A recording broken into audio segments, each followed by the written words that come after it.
तो उन्होंने कस के मार लगाई हम तीनों की, बहुत तेजी से। उन लोगों के हाथ पैर तोड़ दिए और मुझे गाड़ी में डाले ही वो लोग बिगड़ की ओर चले गए। चलना हो तो चलो, नहीं तो अभी इतनी गोलियां मारेंगे कि डॉक्टर भी हैरत में पड़ जाएगा। हम तो भैया रोते ही रहते थे, वहां ना तो कोई और लड़कियां थी दूसरी। आज हम आपको एक ऐसे ही चेहरे से मिलवाने वाले हैं। इनकी कहानी बड़ी अजीब है। इनकी उम्र अभी महज 32 वर्ष की है और जिनकी जिंदगी में इतने सारे उतार चढ़ाव हैं कि हमारे जो दर्शक सुनेंगे जानेंगे वो कौतूहल से भर जाएंगे। हमारे साथ हैं पूर्व 10 सुंदरी, जिन्होंने लंबा समय जेल में काटा, लंबे समय तक जो चंबल के बीहड़ में रही, और कहां से ये कहानी शुरुआत हुई, किस तरह से इनकी जिंदगी की जो पूरी इतिहास है, पूरा जो जीवन का सिनेरियो है, वो किस तरह से गुजरा है। आज हम आपको 10 सुंदरी रेणु यादव से मुलाकात करा रहे हैं। रेणु जी, आपका बहुत बहुत स्वागत है पीएस न्यूज के इस मंच पर। और कैसी हैं आप? मैं ठीक हूँ बिल्कुल भैया। रेणु यादव, जिसको डकैत बोला जाता था, पूर्व डकैत रेणु यादव जी, और आज की रेणु यादव जी। तो आज तो आपका जो एक चेहरा है वो समाज सेवी का चेहरा है, और लेकिन ड्रेसअप आज भी आपका मतलब जंगल वाला ही है। इसका कोई कारण? नहीं, जंगल वाला नहीं है भैया। जंगल में तो ड्रेस दूसरी तरीके की चलती थी। अच्छा, ये मतलब आपका अपना पहनावा है। जी, जी, कभी कभी मतलब जैसे मतलब कॉमन पहनावा, आज इस तरह का ड्रेसअप है। कहीं जैसे पंचायत में जाना हुआ या लखनऊ वगैरह या बॉम्बे वगैरह, तो मतलब ये ड्रेस पहन लेते हैं। तो आप ठीक हैं? बिल्कुल जी, मैं ठीक हूँ। सवाल जवाब का सिलसिला जो है शुरू किया जाए। जी बिल्कुल। जी। रेणु यादव, कुमारी रेणु यादव, जो एक गांव की बच्ची होती है, जिसके नाम के आगे जैसे हमारे यहाँ जो लड़कियां होती हैं कुमारी फला, कुमारी फला, ये जो कुमारी नाम था और उससे 10 सुंदरी रेणु यादव, इन दोनों के बीच का जो फासला है, हम चाहेंगे कि उस पर हमारी बातचीत हो। कितनी तारीख थी, क्या थी वो घटना, जिस घटना के साथ ही आपका जो परिवार था, घर था, गांव का जीवन था, वो छूट गया? 15 नवंबर तारीख थी 2002 में। 15 नवंबर 2002 जी, यानी आज के ठीक 19 साल पहले। जी। क्या था पूरा वाकया, किस तरह से? स्कूल से वापस घर आ रहे थे, 3 लड़कियां थे हम। तो एक ब्लैक शीशा की गाड़ी आई, उस गाड़ी में 5-6 लड़के थे। तो लड़कों ने सबसे पहले हम लोगों को गाड़ी में डाला, तीनों को। तो हम लोग मतलब चीखने लगे, तो उन्होंने कस के मार लगाई हम तीनों की, बहुत तेजी से। उन लोगों के हाथ पैर तोड़ दिए और मुझे गाड़ी में डाले ही वो लोग बिगड़ की ओर चले गए। जब हमको जंगल की तरफ ले गए तो मतलब वहाँ पे चंदन यादव बोले कि मैं चंदन यादव डकैत। तो हमने भैया मुझे क्यों लाए, मुझे छोड़ दो, अपने घर जाएंगे हम। यहाँ बाकी की जो 2 लड़कियां थी वो? उनको मार के वहीं किसी के हाथ तोड़ दिए, किसी के पैर, उनको मतलब वहीं छोड़ दिया बम्बा पे। हम लोग पन्नर पढ़ने जाते थे। ये घटना जो है किस जगह की, कहाँ की है? ये पन्नर और जमालीपुर के बीच की घटना है। जमालीपुर आपका गांव है, औरैया डिस्ट्रिक्ट। जी। तो बम्बा पे हम लोगों को तीनों को मतलब कैप्चर कर लिया। तो मार पीट के तीनों लोगों को बहुत जम के तो मारा और मार के वहीं छोड़ दिया उन 2 को। मुझे वो ले गए बिहार की तरफ। तो आपको ले जाने का कोई खास कारण? आपको तो पता भी नहीं होगा उस समय। मुझे कोई पता नहीं तो था। ये तो डर लगा होगा कि 2 लड़कियों को छोड़ दिया, हमको लिए जा रहे हैं। तो जब वहाँ पहुंचे जाके बोले मैं चंदन यादव डकैत। तो हमने भैया यहाँ क्यों ले आए? बोले कि अरे उन्होंने राइफल तान दी। बोले चलना हो तो चलो, नहीं तो अभी इतनी गोलियां मारेंगे कि डॉक्टर भी हैरत में पड़ जाएगा। हमने भैया मारो नहीं, हम चल रहे जहाँ बताओ आप। और थोड़ी देर में इतनी पुलिस उन लोगों के पीछे, डकैतों के 8-10 दिन बराबर लगातार वो चलाते ही रहे। पुलिस मतलब आपके माता पिता ने थाने में रिपोर्ट दर्ज करा दी? हाँ, थाने में रिपोर्ट दर्ज कराई हो, कुछ भी किया हो, मुझे तो कोई जानकारी नहीं। हमें तो लोग ले गए, डकैत लोग, तो हम उन्हीं को मतलब जाने। वो बराबर मतलब चलाते ही बने रहे, इतना चलाए भैया हाथ पैर एकदम चलते चलते पैरों में फलका पड़ गए। वो लोगों ने मतलब चंदन ने पीठ पे लाद लिया जब चल नहीं पाए। 8-10 दिन बराबर चलते रहे और फिर इसके बाद में एक जगह रुके। तो मतलब काफी गांव के लोग आए, वे बोले कि अरे भैया बहुत खुशी की बात है। आप मतलब क्या शादी करके लाए हैं, क्या करके लाए? मतलब तो आप तो चंदन तो उम्र में मतलब एक बहुत बड़े होंगे आपसे। बहुत बड़े नहीं थे, होंगे 4-5 साल। अच्छा अच्छा। हाँ, क्योंकि मतलब उनके तो इसका मतलब चंदन यादव जो है 20 ही साल में डकैत हो गए थे। उनके भाई का मर्डर हो गया था पहले, गंभीर सिंह यादव का। तो मतलब उन्होंने बदला लेने के चक्कर में वो फरार हो गए थे। अच्छा चलिए, हाँ। खैर वो बात बाद में जानेंगे। तो आप गिरोह में पहुंच गए, जी। तो गांव वालों ने जब इकट्ठा करके पूछा जी, फिर? गांव वालों ने कहा क्या शादी कर लाए हो? कि शादी नहीं, अभी शादी आदि तो कुछ नहीं हुई है। ये जमालीपुर से मतलब ये लड़की ले आई हम। ये मतलब हम एक बार शादी में गए थे, तो ये लड़की मुझे बहुत अच्छी लग रही थी। तो सबने कहा यार ने ठीक ठाक लड़की ले आते, लंबी चौड़ी ले आते, इतनी हल्की सी उम्र में क्यों इसको ले आई? कही अरे चलो ठीक है, खिलाएंगे पिलाएंगे, वो सब बड़ी हो जाएगी। तो आप ये सब बातें सुन रहे हैं? हम सब सुनते रहे भैया।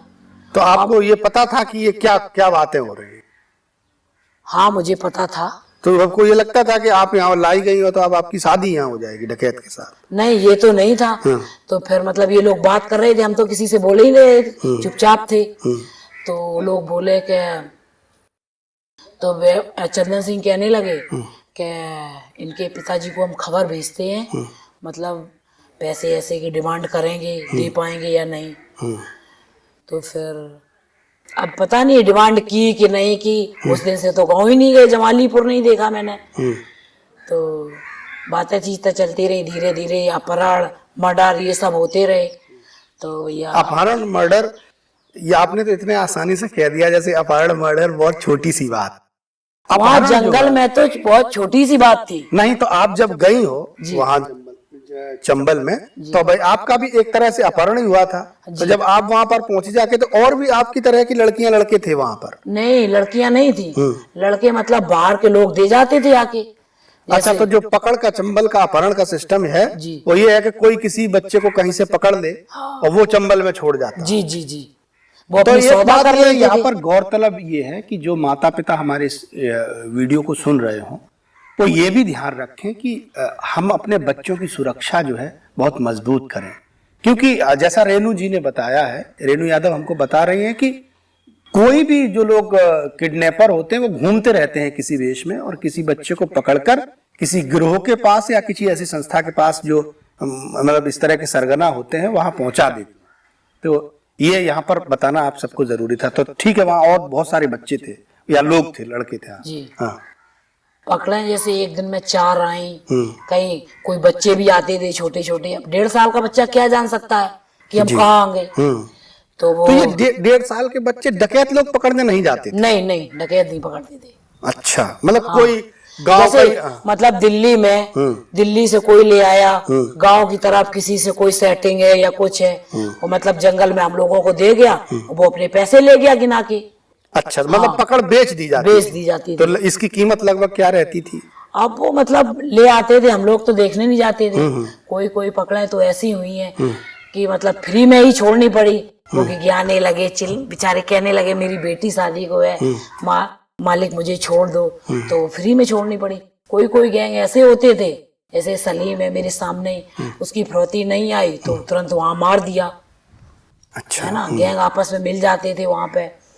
तो और बच्चे की पकड़ आती थी। अब बच्चे लोग क्या जाने हम कहाँ आ गए। तो मतलब बच्चे साल भर हो गई, 1.5 साल हो गई, 2 साल हो गई, 3 साल भी हो गई। तो वहां पे रहते रहते वो तो यही समझेंगे, जरा सा बच्चा क्या समझ सकता है कि हमारी पकड़ हुई है या मतलब हम कौन सी दुनिया में। बच्चे को तो अच्छा खिलाओ, अच्छा पिलाओ, वहां पे मतलब सब रखते थे। तो आप जब पहुंची तो वहां 5, 7, 8 लोग और थे पकड़। हाँ, तो उनके साथ जो बर्ताव हो रहा था वही आपके साथ हुआ कि आपके साथ कुछ अलग बर्ताव? नहीं 8-10 दिन तो बहुत गलत बर्ताव हुआ भैया। अच्छा। बराबर चलाते ही रहे और मतलब बीच बीच में 1-2 बार मारपीट भी कर दी जब हम नहीं चले, क्योंकि पैरों में इतने छाले पड़ गए थे, चल ही नहीं पा रहे थे। तो मारपीट भी कर दी। हमने कहा भैया मेरे घर भिजवा दो। क्या अब घर तो नहीं है, जमुना जी लगी हैं, इसी में डाल देंगे पत्थर बांध के। तो भैया मजबूरी थी, क्या करें, उनके साथ चलना पड़ा मुझे। तो जैसे बीहड़ में वो लोग आपको मार पीट के ले गए, आप वहां पहुंच गए, तो वहां पर और भी बहुत सारे लोग होंगे जो मतलब आपकी तरह जो अपहरण करके लाए गए होंगे। हाँ, 8-10 लोग थे। तो उनको देखकर आपको मतलब जब गई तो कैसा महसूस हुआ, और भीतर तुम्हारा आपके अंदर क्या चल रहा था? अंदर तो हम डर ही रहे थे, जब से वो ले गए तो भैया रास्ते भर तो मारते ही मारते ले गए, क्योंकि हम चल ही नहीं रहे थे। ऊपर नीचे इतना जंगल, मतलब कभी कांटों में निकल रहे हैं, कहीं कांटे चुभ रहे हैं, और मतलब स्कूल की यूनिफॉर्म पहन रखी थी, तो वहाँ स्लीपर पैर में थी, कोई शौक तो था नहीं, तो मतलब चल नहीं पाए, तो राइफल की बट चलो जल्दी आगे, तो भैया पकड़े भी चल रही थी, हम भी चल रहे थे साथ में। तो यानी 7-8 दिन आपको वहां पर हो गए। जी। आपको किडनैप हुए, फिर किस तरह से आपकी जिंदगी की जो पीड़ा थी, दर्द था, कैसे और बढ़ना शुरू हुआ? हम तो भैया रोते ही रहते थे, वहां ना तो कोई और लड़कियां थी दूसरी। अच्छा, आप एकमात्र आप लड़की? हाँ, ना वहाँ कोई लड़की थी, और मतलब माँ बाप भी देखने को नहीं मिलते थे, और घर में सबसे बड़े हम ही थे अपने, मतलब मम्मी पापा के सबसे छोटे, मतलब भाई थे मुझसे छोटे 3, तो वहाँ सबकी याद आना ये सब। और इधर मतलब जो गैंग लीडर थे वो कहते थे कि रोना धोना बंद करो, नहीं तो समझ लो मेरे पास एक ही चारा है। तो हमने कहा एक बार तो मम्मी से मुलाकात करवा दो, वो तो मेरी बात सुनने को तैयार ही नहीं थे। अच्छा जी। फिर आप धीरे धीरे फिर वहीं खाना पीना भी खाने लगी होंगी? क्या करें, मजबूरी में खाते नहीं थे, तो डंडा तैयार रखा था, लाठी, तो अगर नहीं खाओगे। खाने का क्या सिस्टम रहता था? खाना मतलब जब गांव आप वाले, गए हो तो मतलब किस तरह से उन्होंने आपको खाने पीने की व्यवस्था की? वो कहीं भी जहाँ मतलब रुकते थे? नहीं, हाँ। गांव जैसे मतलब यहाँ से जाना हुआ इटावा, तो सारी रात चलते थे, सुबह पहुंचे जाके, जब पहुंच गए वो, तो वहां पे मतलब वो लोग लगे होते थे कि एक लड़के को भेज दिया गैंग वाले को, वो गया खबर कर दी, वहां से राशन पानी सब्जी सब आ गई, तो बस पकड़े। सुबह बिस्किट नमकीन वगैरह ये सब लोग खा लेते थे भी लोग, और शाम के टाइम वही 7-8 बजे खाना बनता था, मैं बनाती थी। अच्छा, जो लोग पकड़ के जाते थे वही लोग खाना बनाते थे? वही बनाते। अब कुछ लोग कहते हैं कि पकड़ों को जूते में पानी पिलाते हैं डकैत, इस तरह का भी कुछ वो है? नहीं नहीं, जूते में नहीं। हाँ, अच्छा। तो पकड़ लिया आपको और आप उसमें 8-10 दिन हो गए, तो घर की याद आती होगी उस समय बहुत ज्यादा? बहुत रोते थे। अब वहां तो कोई उपाय नहीं है, बहुत दूर निकल चुके थे, पता ही नहीं था कौन सी दुनिया में है। जंगल के अलावा कोई तीसरा कोई नहीं दिखाई दे रहा था, जंगल और आसमान और वो डकैत।